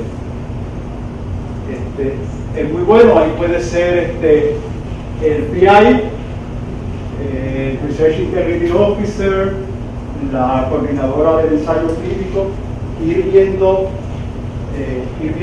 distintas situaciones. Y recuerden, lo que tratamos de hacer aquí es prever situaciones que se van a dar, que probablemente se van a dar en nuestras carreras en algún momento. Y parte de lo que tratamos de hacer con la educación ética, que es que usted esté consciente y tenga recursos para enfrentar esas situaciones, ¿no? Así que yo los invito a entrar ahí y podemos salir. Si tuviésemos tiempo, haríamos el ejercicio con The Lab, que es un ejercicio agradable y entretenido, pero no tenemos tiempo y ya está, porque ese ya lo vi, ya me adelanté, si lo puede cerrar. Por eso yo siempre digo que la ética científica tiene dos causas: el cauce de la verdad y el cauce de la responsabilidad social. Esto es algo a lo que, es decir, el cauce de la verdad tiene que ver con los valores epistéricos, integridad académica, es decir, fabricación, falsificación, plagio, derechos de autor, propiedad intelectual. Que el cauce de la responsabilidad social, más adelante yo tengo una diapositiva en el que lo desmenuzo más, es el que tiene que ver con el cuidado del ambiente, la protección de los sujetos humanos, la protección de los animales, etc. Ok, estos son los temas clásicos. Estos son los temas clásicos que cubrimos en los cursos de RCR. Estos son los que están en el cauce de la responsabilidad social: investigación con participantes humanos, investigación con animales no humanos, que es uno de mis temas de interés de investigación en este momento, que es todo lo que tiene que ver con el estatuto ético de los animales no humanos. Y de hecho tengo un proyecto, es uno de mis proyectos de investigación. He conseguido fondos para un año, para una sabática, por eso me están sacando el jugo este semestre. Y este es uno de los temas de investigación. La responsabilidad social del científico es otro de los temas que cubrimos en los cursos. La relación con los colegas y la relación del mentor con sus discípulos. Estos son los temas que yo digo que caben bajo el cauce de la responsabilidad social. Se podría añadir también el tema de responsabilidad ante el ambiente. Este tema es un tema muy importante. Si hay alguien masoquista, esta tarde tengo una clase de 3 horas voy a tratar conflictos de interés y mentoría. Así que si hay algún masoquista, está invitado. Es delicioso, viernes por la tarde, de 1:30 a 4:30. Así que están cordialmente, no se provoca mucho entusiasmo. ¿En qué salón es? ¿Cómo? ¿En qué salón para donde estaba? Ah, esa sí, lo que no sabemos. Se supone que se haga en el A622. Esta mañana me llega un correo, porque yo estuve participando en ese curso. En los 4 días para terminar, se suponía que hubiese terminado un curso sobre cannabis, claro, en el que yo participé también como recurso, y esta mañana me encuentro que está convocando a los estudiantes de ese salón. Bueno, y lo que veo el cauce de la verdad de la responsabilidad epistemológica, las conductas impropias, la adquisición y manejo de datos, autoría, propiedad intelectual, publicación y revisión con los pares. Esos son los temas básicos de RCR y de ética de la investigación, y son los temas que cubrimos en el curso. Estos son los cursos que damos, ya les dije, y vamos a tomar un tema concreto. Vamos a tomar en los últimos minutos el tema de lo que se entiende por científico. Es decir, lo ideal podría haber cogido cualquiera. De hecho, si yo no hubiese sido tonto, pero soy un poco tonto, tendría que haber cogido los temas que voy a tratar esta parte y hubiese dado trabajando con eso. Pero, se va a seguir para esta tarde. Tenía una conferenciante invitada y se enfermó. Así que me tocó a última hora, y menos mal que son temas que uno más o menos domina y ha trabajado y se puede inventar a última hora. Aparte, cuando yo soy coordinador de un curso, tenga o no tenga conferenciante invitado, yo siempre voy preparado. Por si acaso, ¿verdad que sí? Por si acaso. El coordinador del curso tiene que estar siempre preparado con plan. No se puede depender del conferenciante invitado, porque puede ser como en este caso, que es responsable, pero se enfermó. Y eso no se puede programar, o a veces puede ser que usted tuvo la mala suerte de invitar a alguien que no es responsable. Ok, esta es la definición de conducta científica de Scientific Misconduct oficial del gobierno federal. Ustedes todos la conocen, ¿verdad que sí? Dice, es el FFP. Yo le digo que son los pecados capitales, el misconduct, la conducta impropia en la investigación. Y esta es la definición. Fíjense que son solamente, bajo la definición de misconduct, caen solamente estas 3 conductas. Fabricación, falsificación y plagio. ¿Fabricación qué es? Estas cosas. ¿Qué fue lo que hizo Bocata? ¿O Bocata qué hizo? ¿Ah? De esas 3, ¿qué hizo? Fabricó. Es decir, el jugo de China y las células de jugo de China, no era jugo de China, la sustancia ácida y las células existían, no existían. ¿Eso cómo se llama? Fabricación, ¿verdad? Eso es fabricación. Hubo otro caso famoso en Corea, ¿se acuerdan? El caso del Dr. Wang, que supuestamente había hecho 11 líneas. Ese fue un caso de principio del 2001-2002, 2 artículos publicados en Science. Supuestamente había hecho 11 líneas de stem cells creadas, fabricadas a partir de embriones humanos clonados. Nuevamente, como Bocata, ¿qué pensamos todos cuando leímos los artículos de Juan en Science? Este es el próximo premio Nobel. ¿Cuántas líneas en realidad había creado a partir de embriones humanos clonados? Ninguna, tantas como yo. Ninguna. Y además se encontraron otros problemas, por ejemplo, los óvulos eran procedentes de sus asistentes de laboratorio, etcétera, ¿verdad que sí?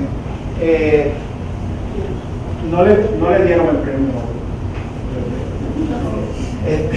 Si hubiese un premio Nobel al fraude académico, se lo tendría asegurado, ¿verdad? Por lo tanto, esa es fabricación. ¿Falsificación qué es? ¿Qué es falsificación? Bueno, esto no ocurre en el recinto de ciencias médicas de la Universidad de Puerto Rico, pero ustedes han oído hablar alguna vez del marroneo. Sí, eso ocurre en otras universidades y en otras instituciones. ¿El marroneo qué es? Falsificación. Eso es falsificar. Es decir, nosotros tenemos la culpa muchas veces porque le enseñamos a los estudiantes a marronear. Digo, una cosa es un redondeo, pero eso es marroneo. O sea, falsificar es manipulating. Hay un caso que también en Japón que acaba de salir de un investigador que el problema era que estaban falsificadas las fotografías en los artículos, ¿no?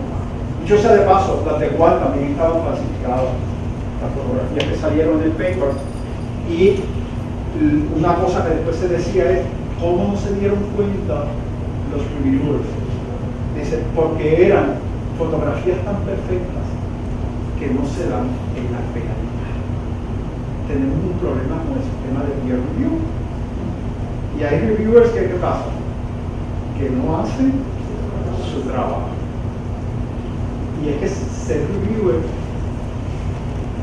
es engorroso.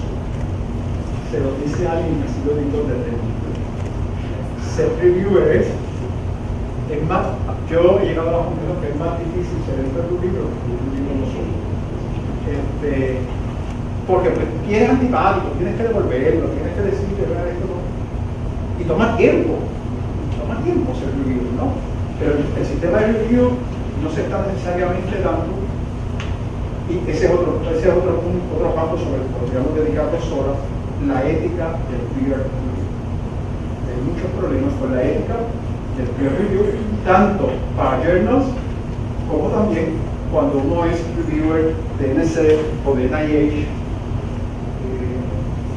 para propuestas de investigación. Yo soy lo que es reviewer de NSF y del POGAT. Pues, falsification es manipular. ¿Qué cosas se pueden manipular? Los materiales, los equipos, los procesos. Yo pongo los datos solamente que me convienen para mi conclusión. ¿Eso qué es? No es fabricación propiamente, pero es falsificación, ¿verdad que sí? Es falsificación. De tal manera que los resultados no son representados como. Otra cosa que hay en publicación es lo que llaman savant publication. ¿Saben lo que es savant publication? ¿No? ¿Cómo usted dice un salchichón? Picantito, y si hay mucha gente, en cuanto más cantito, mejor. Savant publication es tratar de sacarle el máximo número de publicaciones posible, aunque no sean significativas. Savant publication. Eso también plantea un problema ético, ¿no? Y la tercera es el plagio. ¿Y el plagio qué es? Es apropiarme de qué?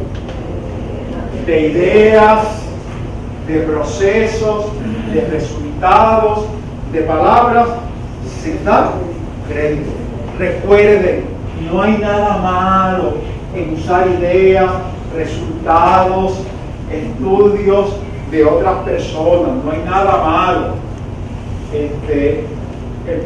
Yo siempre digo, al contrario, que es lo primero que uno hace cuando hace un estudio. ¿Ah? Una revisión bibliográfica. Mi profesor, mi mentor siempre decía, nadie crea de la nada. De la nada solamente crea Dios. Nosotros nunca creamos de la nada. Al contrario, si usted cita, si usted usa, eso no le quita credibilidad a su trabajo, le da peso. lo que tiene que hacer que es, ¿verdad? El debido crédito.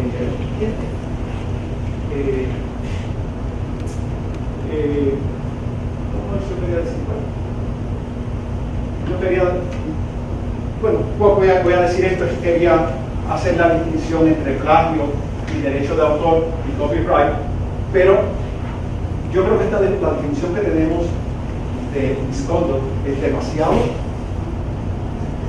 demasiado estrecha, demasiado limitada. ¿Por qué? Y de hecho en el pasado hubo definiciones más amplias. ¿Por qué esta definición tan limitada? ¿Por qué las agencias federales tienen esta definición tan limitada?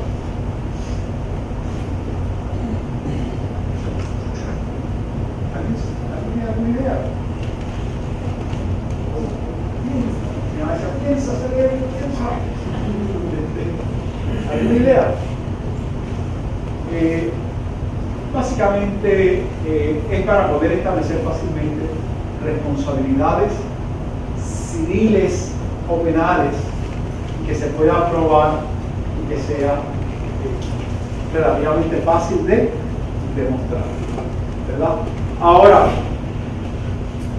son unos mínimos muy mínimos y no podemos pensar que todas las faltas éticas en la investigación científica se limitan a fabricación, falsificación y plagio.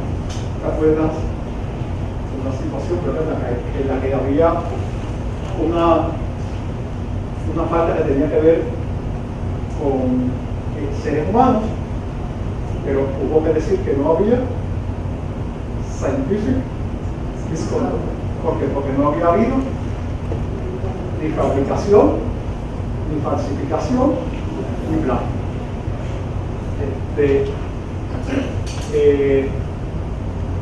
Ahora, esto de Stene que es importante. When using the common federal definition to discuss research misconduct, es importante entender que establece qué cosa, un mínimo, pero eso no significa que todos los demás conductas y comportamientos sean aceptables. Hubo un problema de hostigamiento laboral o sexual en el laboratorio. Se muestra la definición de research misconduct. No es research misconduct. No lo pueden acusar por eso de research misconduct. Ahora, ¿significa eso que es correcto? No, claro que es correcto. ¿Está mal éticamente? Sí. ¿Es un delito? Sí, pero no es, según la definición, no es research misconduct. Por lo tanto, no quiere decir que todo lo que está fuera de FFP esté bien. Por eso el peligro es que yo creo que el concepto está demasiado. Puede haber ¿qué? Puede haber vigerio inaceptable y puede haber conductas que son ¿qué? Criminales, que estén sujetas. O sea, que hay otras muchas maneras de violar la ética. Para mí lo importante es que nosotros desarrollemos, lo importante es que pudiésemos desarrollar nuestro propio código de conducta. Un código de conducta, recuerden, hay gente que le da miedo eso. No, pero es que hay distintas opiniones. Claro que hay distintas opiniones. Es decir, pero recuerden la distinción que yo les hice entre máximos y mínimos. No vamos aquí a decirle a nadie en una sociedad pluralista cuál tiene que ser su proyecto de felicidad. El proyecto de felicidad y de autorrealización en una sociedad pluralista hay que dejarlo a la gestión de quién, de cada persona y de las comunidades particulares.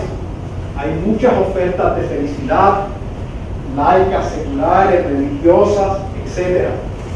Pero como nosotros estamos trabajando juntos y en el mismo campo, sí necesitamos unos mínimos compartidos. Pero esos mínimos compartidos no tienen que ser unos mínimos tan mínimos como los de research misconduct.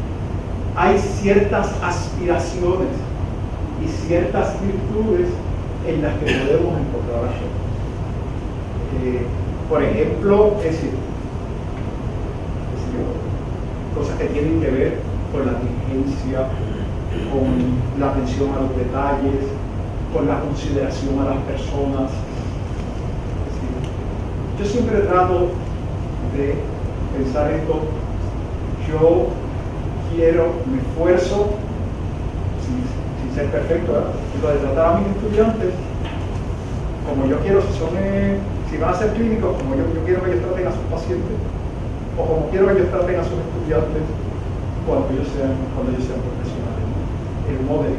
Sí, por lo tanto, yo creo que sería interesante empezar un diálogo sobre esto, en el que pudiésemos no solamente compartir unos mínimos muy mínimos, sino también unos ideales morales que queremos alcanzar, unos ideales morales para que nuestra comunidad universitaria y nuestra comunidad académica sea realmente un lugar de donde salen personas con unos modelos y con unos valores que van a ser los profesionales a los que aspiramos que sean.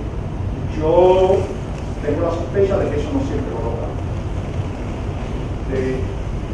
No sé si ustedes piensan que soy demasiado idealista, pero yo creo que ese diálogo es posible, se podría empezar, y si no se podría empezar con las personas que están interesadas, ¿no? Un último punto: hay que distinguir entre plagio y copyright.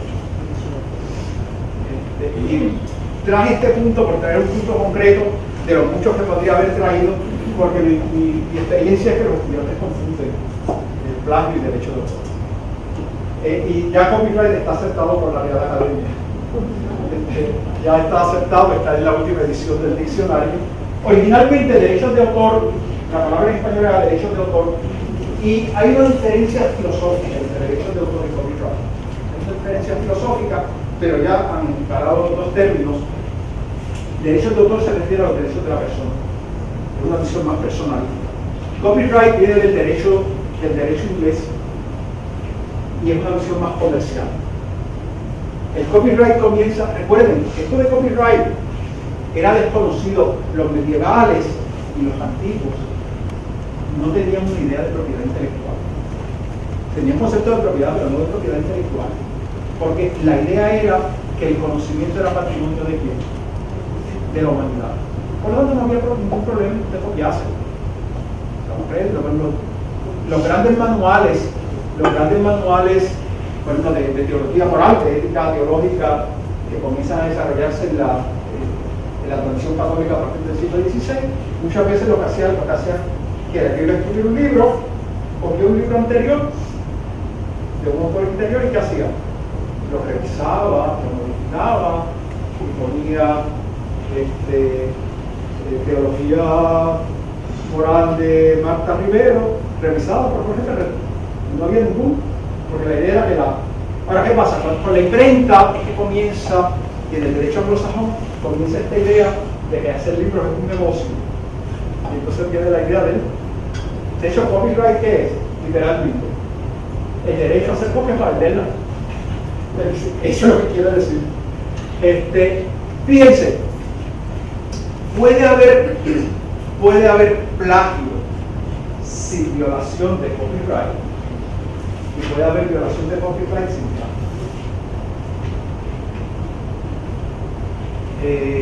Vamos a explicar eso un poquito.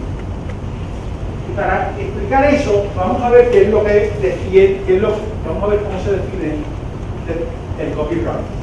Esta es la definición oficial.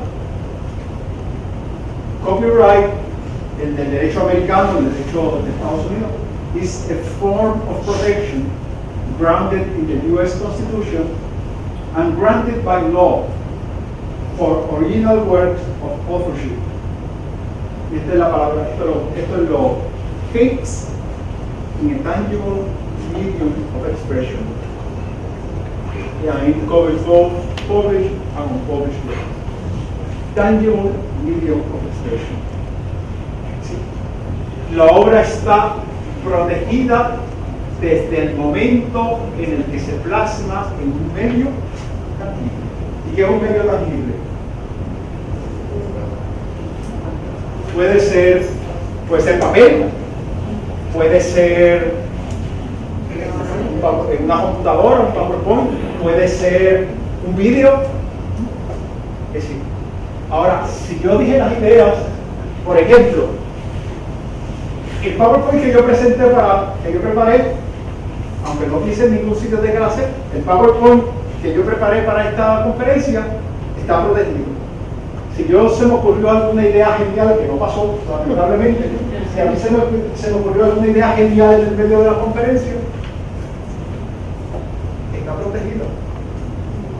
No está protegido. Está grabado, está protegido. Así que si me la roban, lo voy a demandar. Está protegido. Muchas gracias. Te voy a dar por parte del copyright. Vamos a compartir el copyright. Por lo tanto, en la formulación, lo que está protegido es la formulación en el medio tangible. Yo puedo coger las ideas que están en su libro o en su paper y usarlas sin darle crédito, pero pongo en mis propias palabras. Estoy plagiando, pero no estoy violando el copyright. ¿Se dan cuenta de la diferencia, verdad? No estoy violando el copyright. Para violar el copyright, ¿qué tendría que hacer? Usar las mismas palabras. Ahora, yo cojo su artículo, yo cojo su libro y lo reproduzco y lo vendo, pero no lo vendo como nombre mío, lo vendo con el nombre suyo, como él. ¿Estoy haciendo plagio? ¿Estoy haciendo plagio? No, yo no estoy cometiendo plagio. No, yo no he dicho que sea mío. Yo no me estoy robando las ideas suyas, yo estoy diciendo que las ideas son suyas. Y estoy malo, como copié, lo hice exactamente igual. ¿Qué es lo que pero estoy violando? Estoy violando el copyright. Son dos conceptos emparentados, pero son dos conceptos diferentes, ¿verdad que sí?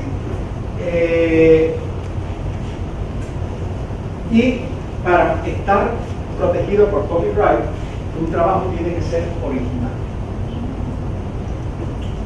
Ahora, cuidado con el concepto de originalidad. Es decir, no es lo mismo el concepto de originalidad en copyright que el concepto de novedad en las patentes. Y mi experiencia es que los estudiantes me lo confunden. El concepto de originalidad en copyright y el concepto de novedad en las patentes. ¿Cuál de los dos es más exigente? ¿El de originalidad o el de copyright? Perdón, ¿el de originalidad o el de novedad? El de novedad es mucho más exigente. El de novedad es mucho más exigente porque el invento, recuerden, las patentes tradicionalmente, aunque ahora has been a little bit blurred, pero las patentes originales son para los inventos. Y los inventos tienen que ser ¿qué?